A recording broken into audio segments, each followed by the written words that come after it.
Rusia sedang runtuh, tingkat korbannya meningkat, ekonominya ambruk, dan pasukan garis depannya tidak membuat kemajuan berarti. Mesin perang Kremlin yang dulu perkasa kini hanya bayangan dari kejayaannya.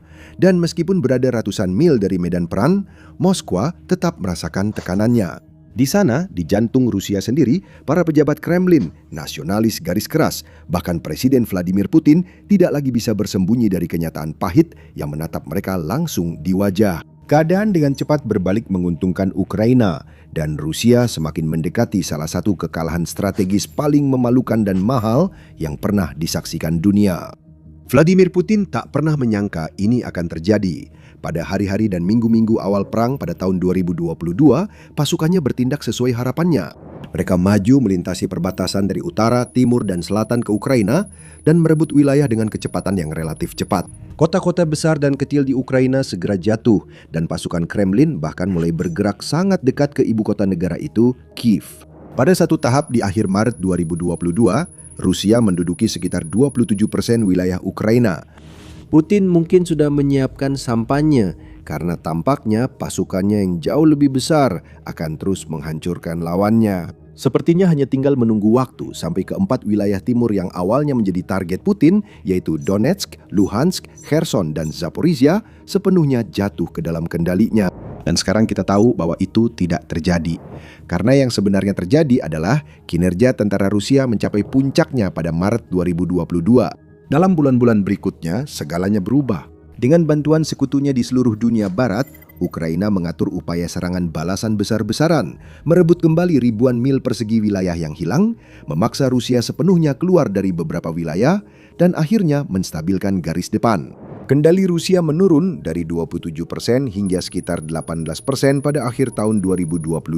Sejak saat itu, setiap tahunnya Rusia berusaha mati-matian untuk merebut kembali wilayah tersebut. Perang yang awalnya diperkirakan selesai dalam beberapa minggu atau bulan, kini sudah lebih lama dari waktu Uni Soviet melawan Nazi Jerman di Perang Dunia II. Dan semakin banyak waktu yang berlalu, semakin buruk pula kinerja Rusia. Awalnya, bahkan setelah kemunduran di akhir tahun 2022, mesin perang Kremlin masih mampu berkumpul kembali, bangkit, dan merebut kembali wilayah Ukraina. Pergerakannya memang tidak secepat di minggu-minggu awal, tetapi mereka masih berhasil meraih kemajuan yang cukup di sana-sini dari waktu ke waktu. Namun pada tahun 2026, pasukan garis depan Rusia kurang lebih telah mencapai kebuntuan. Perolehan wilayah mereka turun hingga nyaris nol, bahkan di beberapa area mereka mulai kehilangan wilayah lebih banyak daripada yang mereka rebut karena serangan balasan Ukraina yang semakin kuat. Dua ahli dalam situasi ini, konsultan politik internasional Dr. Jason J. Smart dan mantan pemimpin skuadron Navy SEAL Team 6 Chap Farah, baru-baru ini duduk bersama untuk membahas kinerja buruk Kremlin pada kuartal pertama 2026, dengan Farah merangkum situasinya secara singkat sebagai berikut. Sejauh ini Jason, di kuartal pertama, Rusia hanya merebut wilayah seluas Fresno, California. Jadi, ini bukan kemenangan. Dan ada banyak data yang mendukung klaim ini.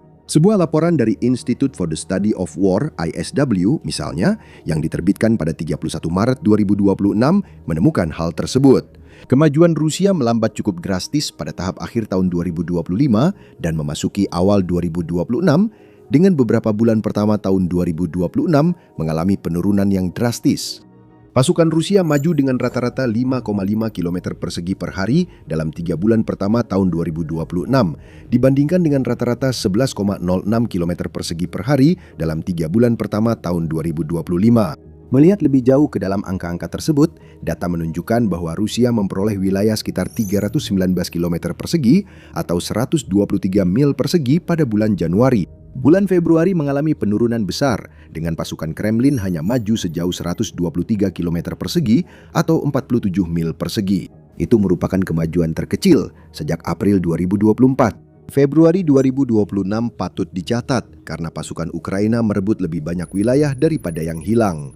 Seperti dikonfirmasi analis konflik ISW George Barros yang mengatakan kepada Business Insider bahwa Ukraina semakin banyak merebut wilayah. Yang patut dicatat pada bulan Februari, pasukan Ukraina membebaskan lebih banyak wilayah di medan perang dibandingkan yang direbut oleh Rusia. Terakhir kali kita melihat pasukan Ukraina merebut lebih banyak wilayah dibandingkan yang direbut pasukan Rusia adalah pada tahun 2023. Ini adalah hal baru. Ini adalah momen besar, sebuah tanda bahwa Rusia tidak hanya melambat, tetapi Ukraina benar-benar mulai menyalipnya. Pada Maret, situasi Kremlin memburuk. Tentara Rusia nyaris tak memperoleh wilayah di garis depan Ukraina untuk pertama kalinya dalam 2,5 tahun. Lebih tepatnya, mereka hanya merebut 23 km persegi atau 9 mil persegi, sambil juga kehilangan beberapa wilayah di area lain. Dengan kata lain, tentara Rusia bukan hanya melambat, tapi hampir tidak bergerak sama sekali. Memang, meskipun secara aktif melakukan serangan di sebagian besar wilayah sejak Januari 2024, Center for Strategic and International Studies menemukan bahwa pasukan Rusia bergerak sangat lambat di sebagian besar lokasi tersebut. Salah satu kampanye terbesar mereka, seperti dorongan jangka panjang dengan kota Pokrovsk, awalnya direncanakan beberapa minggu, namun akhirnya berlangsung beberapa tahun. Pasukan Rusia hanya bergerak sejauh 50 km atau 31 mil dari Avdiivka ke Pokrovsk antara Februari 2024 hingga Januari 2026. Itu berarti kecepatan rata-rata sekitar 70 meter atau 230 kaki per hari. Itu lebih lambat dari kemajuan pasukan sekutu saat pertempuran Somme pada Perang Dunia I lebih dari 1 abad lalu. Serangan Rusia di lokasi lain seperti Kupiansk dan Chasiv-Yar bahkan lebih lambat, di mana Kremlin kadang-kadang membutuhkan beberapa bulan hanya untuk merebut permukiman terkecil atau sebidang tanah yang penuh kawah. Dengan kecepatan yang sangat lambat seperti ini, Rusia akan membutuhkan waktu bertahun-tahun untuk akhirnya merebut keempat wilayah yang awalnya menjadi target Putin. Semakin lama waktu berlalu, perang ini semakin mahal bagi ekonomi Rusia dan semakin merusak warisan Putin. Dan alasan Moskow panik bukan hanya karena tentara Rusia bergerak sangat lambat, tapi juga karena mereka kehilangan pasukan dengan tingkat yang belum pernah terjadi sebelumnya. Tahun 2025 sudah cukup buruk, tetapi bulan-bulan awal 2026 benar-benar menjadi bencana bagi pasukan Kremlin. Dengan bulan Maret saja mencatat lebih dari 35.300 korban secara total, meningkat 29% dibandingkan angka bulan Februari. Meskipun perkiraan berbeda-beda tergantung sumbernya, pada kuartal pertama tahun ini, Rusia dilaporkan telah kehilangan lebih dari 100.000 orang. Menurut Chuck Farah, angka-angka tersebut tidak dapat dipertahankan. Faktanya, Rusia kehilangan 360.000 korban setiap tahun, pada dasarnya 1.000 orang per hari. Itu setara dengan 2 batalion pasukan, tergantung besar kecilnya, bisa juga menjadi 3 batalion. Tidak ada tentara yang sanggup bertahan dengan kerugian sebesar itu, bahkan milik negara terbesar dan salah satu yang berpenduduk terbanyak di dunia. Karena bahkan dengan populasi lebih dari 140 juta jiwa, Rusia tidak bisa terus-menerus menggantikan tentara yang tewas atau terluka tanpa batas. Jumlahnya pada akhirnya akan mulai berkurang. Faktanya, itu sudah mulai terjadi. Laporan sepanjang awal tahun 2026 telah mengungkapkan bahwa Moskwa semakin kesulitan menemukan cukup banyak rekrutan untuk mengisi kembali pasukannya dan mengimbangi angka korban yang sangat tinggi itu. Bahkan setelah mengambil langkah-langkah putus asa seperti mengintimidasi kelompok etnis minoritas, merekrut tentara bayaran dari Afrika, mengirim pasukan dari Korea Utara, mengirim narapidana pemerkosa dan pembunuh ke garis depan, dan bahkan mengerahkan orang-orang dengan penyakit kronis, Rusia masih jauh dari target perekrutannya. Kini mereka bahkan menekan universitas dan bisnis di seluruh negeri, hampir memohon agar mereka mendorong mahasiswa atau karyawan untuk mengorbankan masa depan dan bergabung dengan militer. Meskipun begitu, kampanye perekrutan seperti ini hanya memiliki efektivitas yang terbatas, dan dengan Ukraina berharap dapat menimbulkan hingga 50.000 korban pada Rusia setiap bulannya, sama sekali tidak mungkin Kremlin bisa terus memperkuat barisannya. Seperti kata Farah, angka itu tak akan menutupi kerugian mereka dan tak memungkinkan membangun kekuatan lebih besar jelang operasi militer besar seperti serangan musim panas berikutnya.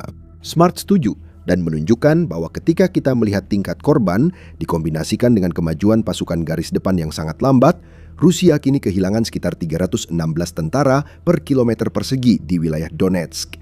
Itu adalah statistik yang mencengangkan. Rusia kehilangan banyak pasukan dengan hasil minim selama perang ini. Namun pada tahun 2026 jumlahnya telah mencapai tingkat yang belum pernah terjadi sebelumnya dengan puluhan ribu kerugian tanpa ada keuntungan berarti sama sekali. Sebelum membahas alasannya, The Military Show akan memberikan gambaran lengkap, bukan sekedar berita utama. Tekan subscribe untuk info terbaru.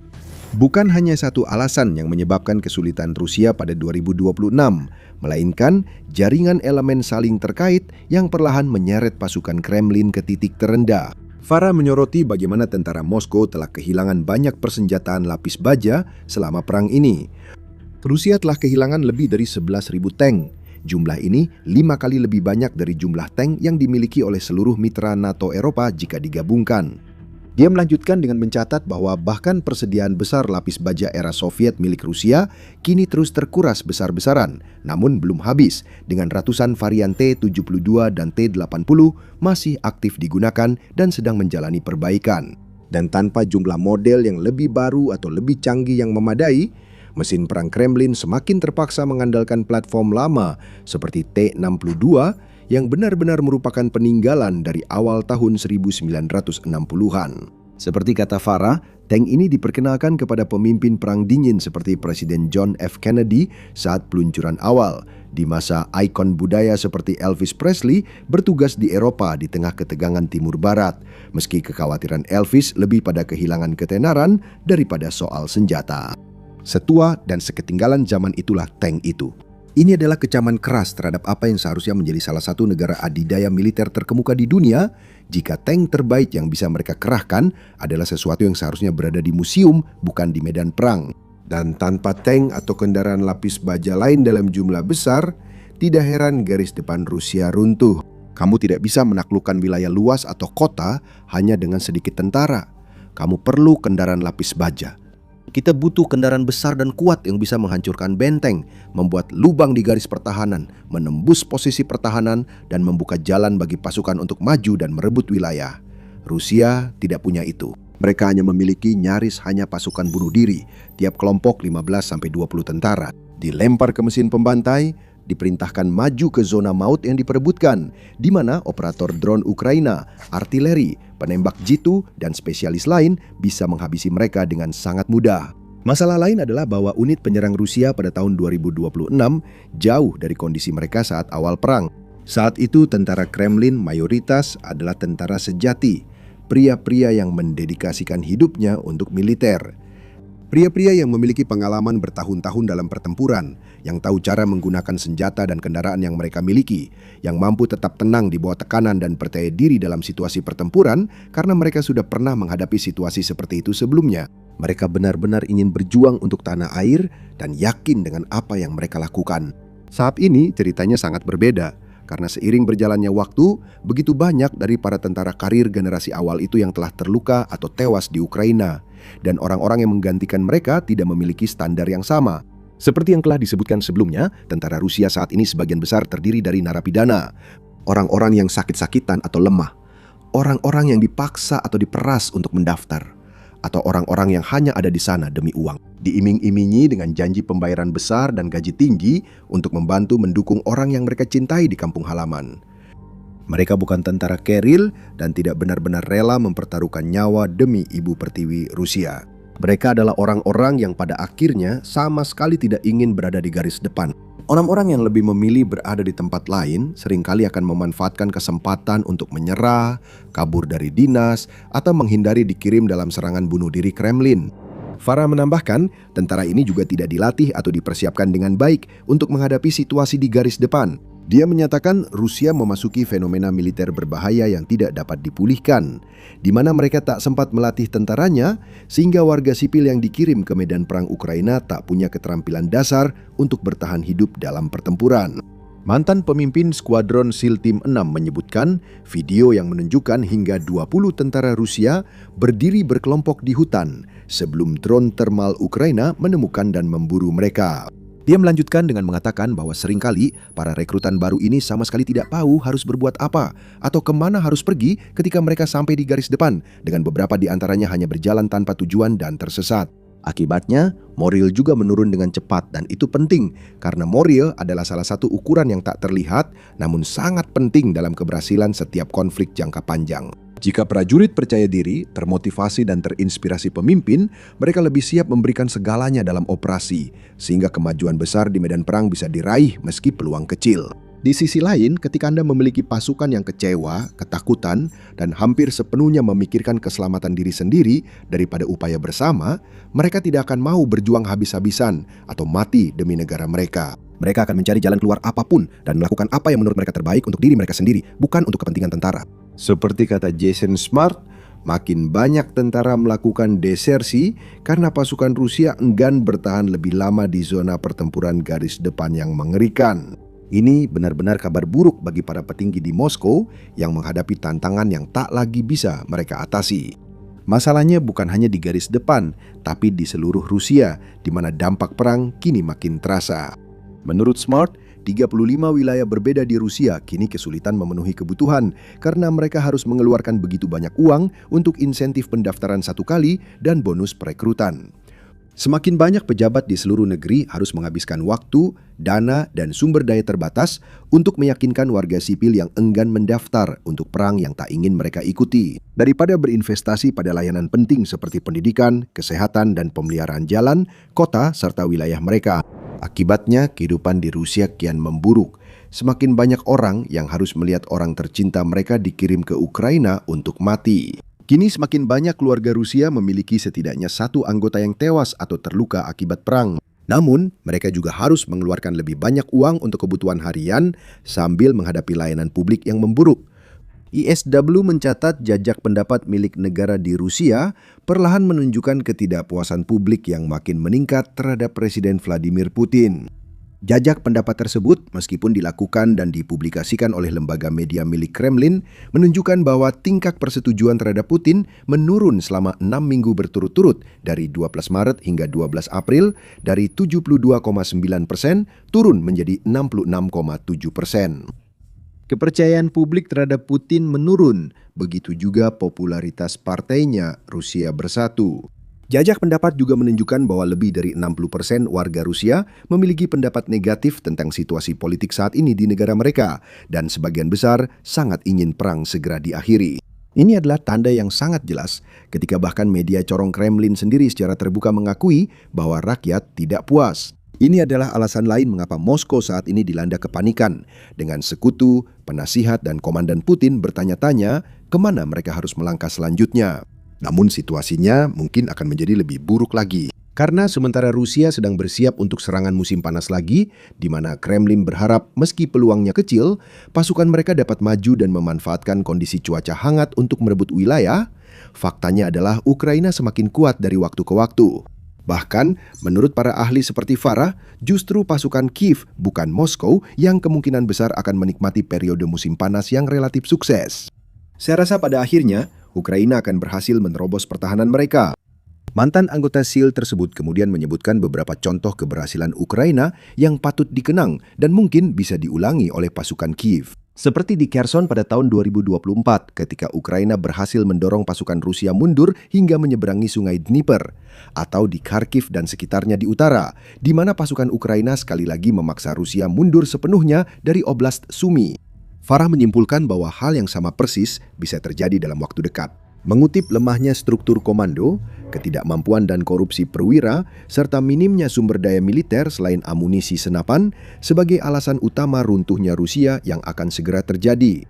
Melihat gambaran yang lebih besar, Farah menambahkan bahwa para pejabat Moskow juga semakin khawatir karena begitu banyak uang dan sumber daya militer mereka terikat di Ukraina. Dia mencatat bahwa menurut sumber intelijen Inggris, 97% kapasitas militer Rusia sekarang difokuskan di Ukraina dan pasukan mereka terkuras dengan sangat cepat di sana. Itu menyisakan sangat sedikit untuk bertahan atau menghadapi ancaman lain. Tiongkok, meskipun dalam beberapa hal merupakan sekutu Rusia yang setengah hati, berpotensi memanfaatkan fakta tersebut untuk masuk dan mengklaim beberapa wilayah timur jauh yang telah diinginkannya selama beberapa dekade. Jika itu terjadi, Rusia kurang lebih tak berdaya menghentikannya, menunjukkan betapa negara yang dulu kuat ini telah jatuh akibat presidennya dan pengejaran kekuasaan yang kejam dengan menghalalkan segala cara. Kini Anda dapat mengetahui lebih lanjut tentang bagaimana Rusia terburu-buru menuju kekalahan memalukan lewat video ini yang membantah mitos kemenangan Rusia yang tak terelakkan. Sebagai alternatif, tonton kompilasi kisah perang ini untuk melihat bagaimana pasukan Rusia dimusnahkan dalam jumlah besar. Jangan lupa berlangganan The Military Show untuk menikmati lebih banyak analisis dan wawasan militer ke depannya.